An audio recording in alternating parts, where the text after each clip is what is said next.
Blessed are those who believe without seeing.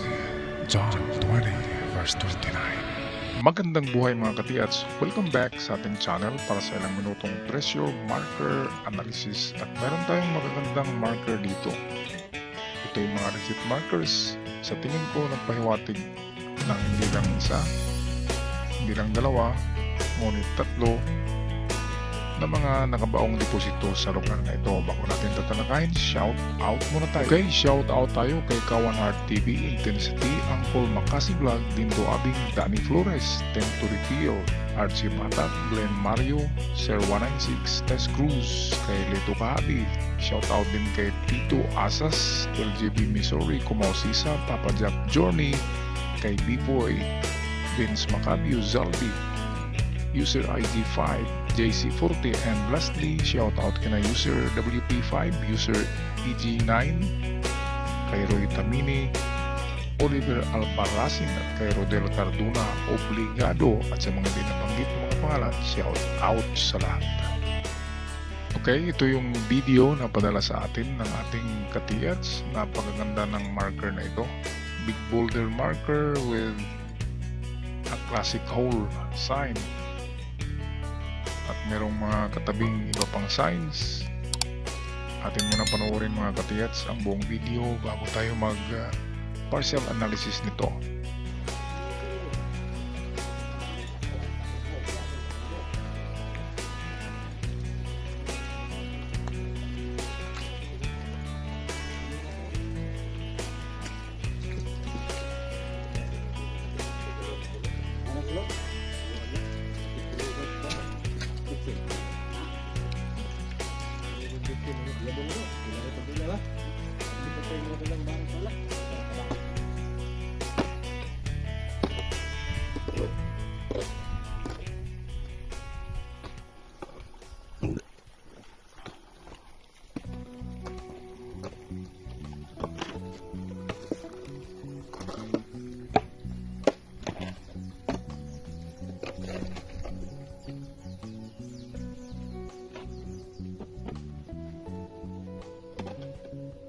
Ating analysis ngayon ay para dito sa napakagandang pressure site na ito. Napansin nyo ay napakaligit ng marka. Ito ay na-decode ko partially noon pero hindi pa kompleto ang pinadala sa akin na picture. Kaya ngayon nang makita ko na meron pala itong mga katabi na iba pang marker katulad nito ay naisipan ko na ulitin muli ito sa pag-decode para maklaro ng ating katiats kasi sayang naman ito kasi medyo mintis yung ating direksyon kasi meron nga silang nakita dito na noon akala nila footmark ito na nagturo dito at itong dalawang mata ay akala nila ay nakatingin dyan. Kaya dito ang hukay nila sa harapan ito. Okay, at noon hindi ko rin nakita itong hole dyan sa gilid sa kaliwa. Ito lang yung nakita ko. Kaya dito rin ako pupunta sa front. Kasi front talaga ang ano niyan, punteriya. At kung hindi front ay treasure on the spot. Dahil bilog siya na parang nilagay din sa bilog, so pwedeng nasa loob ng bato. Ngayon dahil ang bato na yan ay bilog na bilog, mga katiats, napansin nyo mataba siya oh. Kaya kung hindi nyo pa napukpok ito, pukpukin nyo na ito ng maso ng malakas para malaman nyo kung hollow rock yan. Ngayon kung napansin nyo itong isa dito, pwedeng arrowway din yan. Maganda rin ang kanyang itsura, para siyang nakaturo doon. Ito kasi parang sapatos oh. At parang diyan siya pupunta. Ngayon, yan din na ating puntahan mamaya. Dahil dito sa nakita ko na iba pang marka. Ito at ito, kapag i-connect natin yan, ay dito yan pupunta. At itong dalawang mata, ito palang isang mata dito malaki yan, ito ang maliit. At dito din yan tumitingin. Tingnan natin ang close-up ng mata na yan. Ito yan. Nakita niyo ito mga katiyatso. Mahaba to. Nakaganyan. Ito naman, maiksi lang nakaganyan. So, dito tayo pupunta. Kapag ganyan na mata ang nakita nyo. Okay, so galing dito ay punta na tayo sa kanyang katabi. Ito yung biglang nakita ko ito. Hindi ko nakita ito noon. Tingnan nyo to, matutulis to mga katiyat. So yan ang sikreto niya. Dahil matulis yan, yan ang kanyang pointer. At hindi ito. Ito ay nagaturo yan pa itaas. So hindi ganyan ang direksyon niya. Ang direksyon nito ay papunta dito. At itong matulis, ito ang susundan. Kaya dyan yan. Ngayon itong parang Buddha or number 8 ay pwedeng isang dot lang yan noon. Pwedeng ganyan lang yan noon. At ito ang kasama niya. Ngayon ay pwedeng alisin natin yan. Bakit ko nasabi? Kasi meron siyang napakaraming dots dito. So pwedeng ang bato na ito ay natural na merong dots. Ito pa. Yan ay natural na dots. Kaya itong dito ay pwedeng ito lang ang original. Pero itong isa maliit na to at manipis. So pwedeng natural na lang yan. So kapag ganito, dots na klaro, okay, at merong V.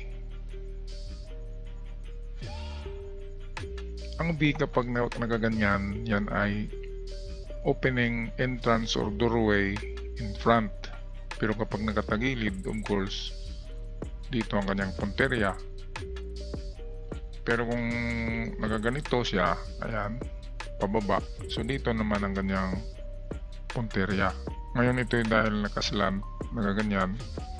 So dito ang kanyang punteriya. Kung nakita nyo, nakatagilid din ang bato. Isa din yan sa kanilang code. So saan ba yan pupunta? Kung lagyan mo yan dyan ng tubig or bula, ay dito talaga gugulong yan. So dito na side, papunta rito. At supported yan itong letter B. Okay, so wala na tayong ibang puntahan pa mga katiyats kundi ang bandang kaliwa. Tingnan pa natin dito. Ito pa rin yung isang nakita ko na hindi ko nakita noon. Yan, tingnan natin ng mabuti. Yan ay letter U. Nakaganyan.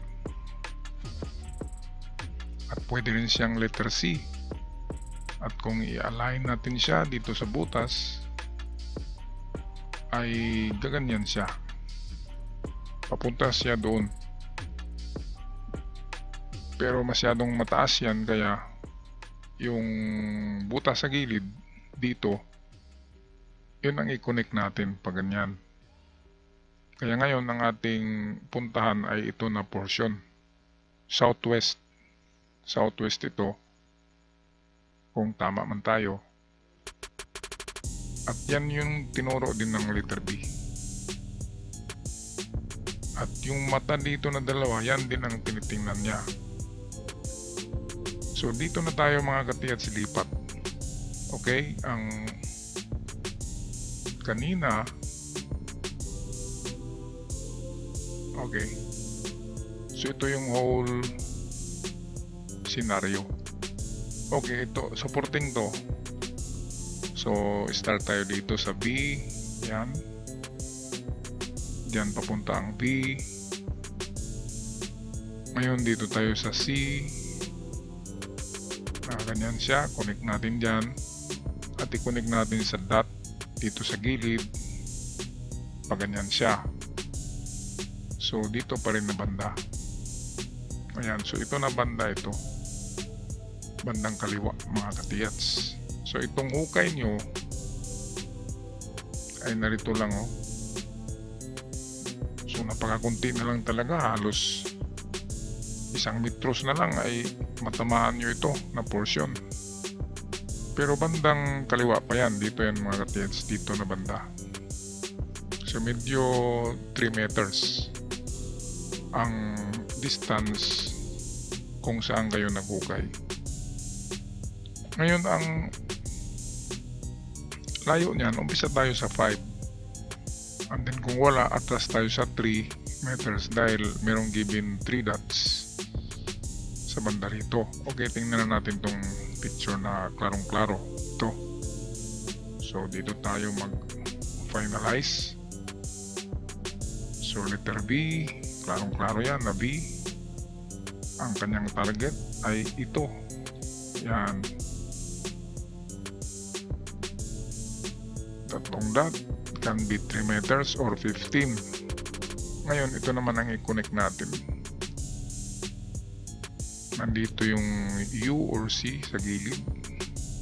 At kung i-connect natin dyan, ganyan. And then ito, ayan. At dito. So ito, pag-isahin na lang ito. Ngayon, ano bang distansya niyan? Galing sa bato. So, distansya niyan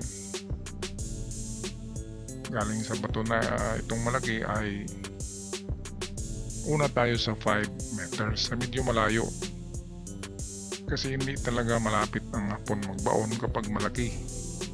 Maliban na lamang kung small stars, ibabaon nila yan sa ilalim ng bato. Pero kapag malaki, malaking quantity, ay medyo distansyado yan. At 5 meters ang pinaka magandang distansya. At kung wala sa 5 ay lapit tayo sa 3 meters dahil given yan dito sa tatlong dot dito. Ito. So yan na dot ang very misleading kasi dito siya nagturo. Kaya dito kayo naghukay. Ganon din yung mata na dalawa dito. Saan ba yung mata dyan? Nandito yata sa baba. Yung isa mahaba at dito yan nakatingin. Kaya ito na portion mga katiyats, ito 3 to 5 meters distance. Okay, so ngayon naklaro na natin. At meron pa ito, kwadrado yan, nakaganyan. At diyan yan nakaharap, nakatingin. Para rin siyang sapatos.